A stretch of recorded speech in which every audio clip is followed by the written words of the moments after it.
Hi guys, কি খবৰ? আশা কৰিছোঁ আপোনালোক সকলো বিন্দাছ আছে। বাকী গৰম কেনেকুৱা? গৰম একদম বহুত বেছি আৰু আহিহে আছে আৰু বাকী গৰমৰ দিনকেইটা। বাৰু যিয়ে নহওক, মই আজি ভ্লগটো ষ্টাৰ্ট কৰিছোঁ। আজিৰ ভ্লগত মই এটা অনুৰোধৰ ৰেচিপি লৈ আহিছোঁ। একেটা ৰেচিপিয়ে দুগৰাকী ভিউৱাৰ্ছে মোক ৰিকুৱেষ্ট কৰিছিলে। মই তেওঁলোকৰ ৰিকুৱেষ্ট ৰক্ষা কৰি আজি মই আপোনালোকৰ আগলৈ এটা ধুনীয়া ৰেচিপি লৈ আহিছোঁ। গতিকে মোৰ চেনেললৈ যদি নতুনকৈ আহিছে তেতিয়াহ'লে মোৰ চেনেলটো প্লিজ ছাবস্ক্ৰাইব কৰি দিব আৰু ভিডিঅ'টো চাই যদি ভাল পায় তেতিয়াহ'লে লাইক শ্বেয়াৰ কৰিব নাপাহৰিব আৰু এটা বহুমূলীয়া কমেণ্ট দিব। আপোনালোকৰ কমেণ্ট পালে মই বহুত প্ৰেৰণা পাওঁ ভিডিঅ'বিলাক বনাবলৈ, আগতেও কৈছোঁ। আৰু আপোনালোকৰ যদি কিবা ৰিকুৱেষ্টেড ৰেচিপি থাকে বা কিবা যদি ইউনিক ৰেচিপি থাকে, সম্পূৰ্ণ ৰেচিপিটো সহ মোক কমেণ্টত জনাব আৰু মই তেনেদৰে বনাই আপোনালোকৰ আগত উপস্থাপন কৰিম। তেতিয়াহ'লে ব'লক ভ্লগটো ষ্টাৰ্ট কৰোঁ। আজিৰ আকাশখন চাওকচোন, ইমান ধুনীয়া লাগিছে দেখিবলৈ। মই বাহিৰত আহি যেতিয়াই আকাশলৈ চকু পৰিল আৰু কেমেৰাত আবদ্ধ নকৰাকৈ থাকিব নোৱাৰিলোঁ। সঁচাকৈ বিৰাটেই ভাল লাগিছে আৰু আমাৰ মনে কি ধুনীয়াকৈ চুঁচৰিছে চাওকচোন, ৰৈ নাথাকেহি।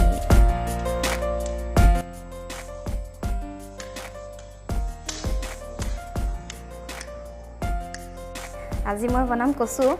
কচু খাই মই ভাল পাওঁ, বিৰাটেই ভাল পাওঁ আৰু খুব চাগে কম সংখ্যক মানুহে কচু বেয়া পায়, বাকী ভালেই পায় বুলি কোনো যাকে সোধোঁ তাৰে মুখত। আৰু মই আজি কচু বনাম শুকান মাছৰ লগত। আৰু কচু আনি দিলে, দেউতাই আনি দিলে কচু আনি কৰে। গতিকে এতিয়া মই বনাওঁ ৰেচিপিটো, ব'লক চাওঁ। আৰু এটা কথা, মই ইউটিউব খুলি এটা কথা মোৰ ইমানেই ভাল লাগিছে, মোৰ যিখিনি এৰি থৈ অহা বন্ধু বান্ধৱী, কলেজ ফ্ৰেণ্ডেই হওক বা স্কুল ফ্ৰেণ্ডেই হওক, তেওঁলোকে মোক দেখিছে আৰু তেওঁলোকৰ কমেণ্ট আহে মোলৈ। ভাল লাগিছে, বহুত দিনৰ মূৰত তেওঁলোকৰ খবৰ মই পাইছোঁ আৰু তেওঁলোকেও মোক ইউটিউবতে দেখি মানে সুখী অনুভৱ কৰিছে, যাৰ কাৰণে মোৰ বিৰাটেই ভাল লাগিছে। আৰু কথা বেছি নকওঁ, নে কি কয়, একদম ডাইৰেক্ট ৰেচিপি লৈ যাওঁ। ব'লক কেনেকৈ মই শুকান মাছৰ লগত কচু বনাম চাব আপোনালোকে। আৰু কোনে কোনে ৰিকুৱেষ্ট কৰিছিল মই ভিডিঅ'টোৰ শেষত নাম ল'ম তেওঁলোকৰ। আৰু এয়া হৈছে কচু, দেখাতে ডাঙৰ ডাঙৰ কিন্তু একেবাৰে কোমলীয়া হৈ চাওক। এইখিনি মই ধুই কুটি ল'ম এতিয়া। আৰু এয়া লৈছোঁ আদা, নহৰু আৰু জলকীয়া। ঘৰৰে কেঁচা জলকীয়া আছিলে, গতিকে মই এয়া জলকীয়াই ব্যৱহাৰ কৰিম। এতিয়া এইখিনি মই এটা পেষ্ট বনাই ল'ম। আৰু এয়া চাওক, কচু কুটা হৈ গ'ল। ইফালে মই পিঁয়াজ লৈছোঁ আৰু আদা নহৰুৰ এটা পেষ্ট বনাই লৈছোঁ। এতিয়া কেৰাহীত তেল গৰম হ'বলৈ দিলোঁ আৰু তাতে দিছোঁ পিঁয়াজ আৰু জলকীয়া। এতিয়া এইখিনি ধুনীয়াকৈ ভাজি ল'ম।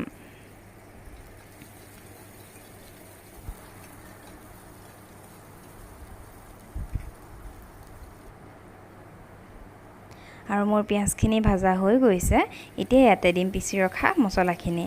ইয়াত খালি দিছোঁ মই আদা, নহৰু, জলকীয়া আৰু কেইটামান জালুক। এতিয়া এইখিনি মই ধুনীয়াকৈ গোন্ধ ওলোৱালৈকে ভাজি ল'ম আৰু তাতে দিম অকণমান জিৰা পাউডাৰ। জিৰা আচলতে মই এয়া কিনা জিৰা ধুই পেলাই এনেকৈ গুড়ি কৰি থওঁ সুবিধাৰ কাৰণে।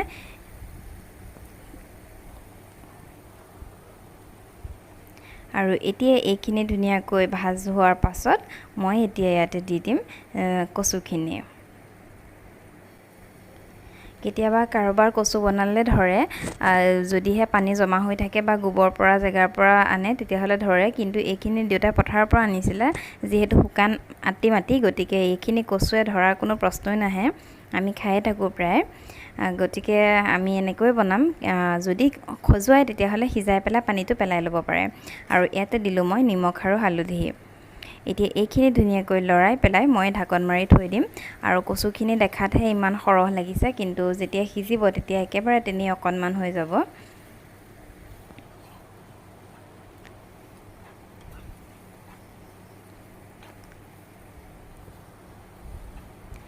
এতিয়া এইখিনি ঢাকন মাৰি মই সিজিবলৈ দিম।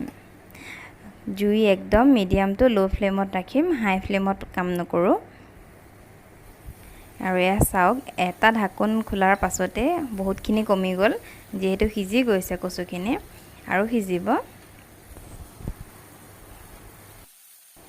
আৰু প্ৰায় 10 মিনিটমানৰ পাছত চাওক, কচুখিনি সিজি একদম অকণমান হৈ গৈছে আৰু সিজি গৈছে কচুখিনি ধুনীয়াকৈ। এতিয়া মই হাতাখনৰ সহায়েৰে অকণমান ভাঙি ভাঙি দিম।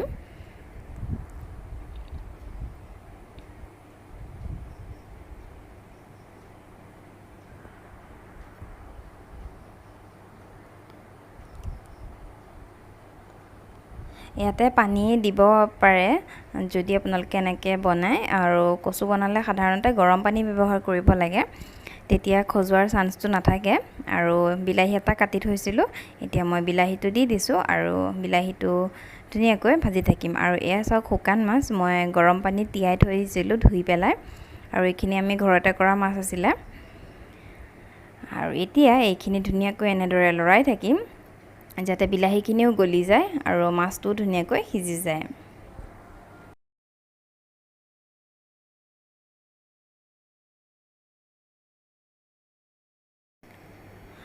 অকণমান সময়ৰ পাছত ঢাকনখনেৰে পুনৰ লৰাই দিছোঁ কচুখিনি সিজি গ'ল কিন্তু বিলাহীখিনি গলিবলৈ এতিয়াও বহুত বাকী আছে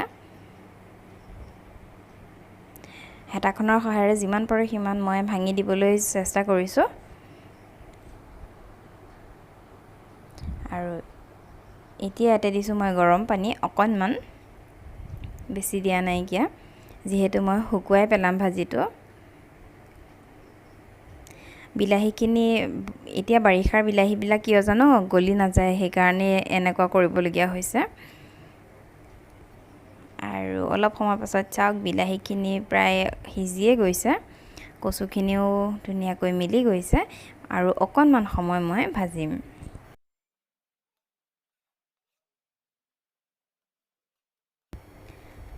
আৰু অকণমান সময়ৰ পাছত চাওক মোৰ কচুৰ চব্জি ৰেডি হৈ গ'ল কোনে কোনে খাই ভাল পায় কমেণ্টত জনাবচোন দেই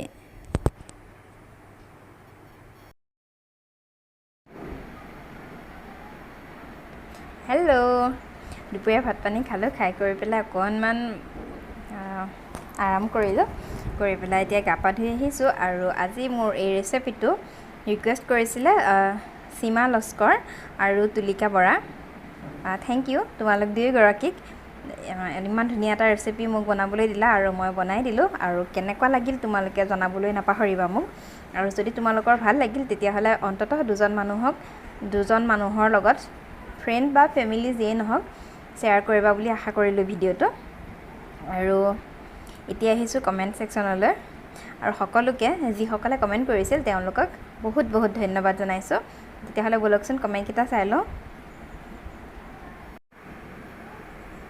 আৰু এইটো মোৰ চেনেল অল এবাউট ৰুনা আপোনালোকে যদি এতিয়াও ছাবস্ক্ৰাইব কৰা নাই তাতে গৈ পেলাই মোক ছাবস্ক্ৰাইব কৰি দিব আৰু আগবাঢ়ি যোৱাত সহায় কৰিব বুলি আশা কৰিলোঁ এইটো হ'ল মোৰ যোৱাটো ভিডিঅ' এটা কলপচলাৰ ৰেচিপি মোৰ বান্ধৱী এজনীয়ে ৰিকুৱেষ্ট কৰিছিলে আপোনালোকে যদি চোৱা নাই ভিডিঅ'টো ডেছক্ৰিপশ্যনত থাকিব চাই ল'ব আৰু এতিয়া আহিছোঁ মই কমেণ্টলৈ Amazing video. I am your new friend. Please stay connected. Thank you so much. Gogona Music. Good morning. Good morning. Please say it. Good evening. Hol. Puja Bishwa husband ক'ত যাব কি কৰে হয় হাজবেণ্ড বাহিৰত থাকে তেওঁ কৰ্মসূত্ৰে গতিকে বাহিৰলৈ গৈছিল নাইস শেয়াৰিং টেষ্টি খাবলৈ মন গ'ল থ্যাংক ইউ সো মাচ সীমা লস্কৰ বহুত বহুত ভাল লাগিল থ্যাংক ইউ সো মাচ সীমা তুলিকা বহুত ভাল লাগিল ৰেচিপিটো ট্ৰাই কৰিম কচু ৰেচিপি দিবাচোন তুলিকা মই দিলোঁ আজি তুমি চাবা আৰু যদি ভাল পালা প্লিজ শ্বেয়াৰ কৰিব নাপাহৰিবা নীলাক্ষী বনাব লাগিব নিশ্চয় বনাবা Utpala Goswami tasty thank you so much Mousumi Hazarika বহুত ধুনীয়া লাগিছে মই বনাই খাব লাগিব বনাই খাবাচোন দেই তৃষ্ণা বেবিটো মৰম লগা দেই এণ্ড নাইচ পচলা thank you so much Beauty Saikia Gogoi beautiful ভাল লাগিল থ্যাংক ইউ পুষ্পাঞ্জলি পাঠক ধুনীয়া মোৰ ফেভৰেট থ্যাংক ইউ পুষ্পা মমছৰক ধুনীয়া বনালে thank you SM wild Assam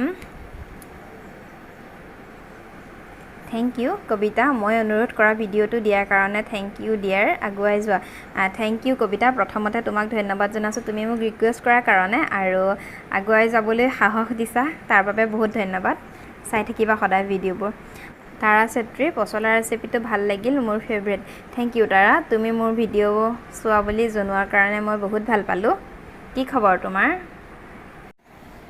গতিকে মোৰ আজি কমেণ্ট পঢ়া হৈ গ'ল আৰু ভ্লগটো আজিলৈ মই ইমানতে সামৰি দিওঁ যদি ভাল পালে আগৰ দৰে আকৌ কৈছোঁ লাইক কৰিব শ্বেয়াৰ কৰিব আৰু এটা কমেণ্ট দিব কিবা যদি আপোনালোকৰ ৰেচিপি আছে তেতিয়াহ'লে মোক দিব পাৰে মই আপোনালোকৰ ৰিকুৱেষ্টটো যিমান পাৰোঁ সিমান ৰাখাবলৈ চেষ্টা কৰিম আৰু এতিয়াও যদি মোৰ চেনেলটো ছাবস্ক্ৰাইব কৰা নাই অনুগ্ৰহ কৰি ছাবস্ক্ৰাইব কৰি দিব আৰু যদি ভাল পাইছে লাইক শ্বেয়াৰ কৰিব নাপাহৰিব তেতিয়াহ'লে পুনৰ লগ পাম অন্য এটা ভিডিঅ'ত আজিলৈ আহোঁ তেতিয়ালৈকে সকলো কুশলে থাকক বাই বাই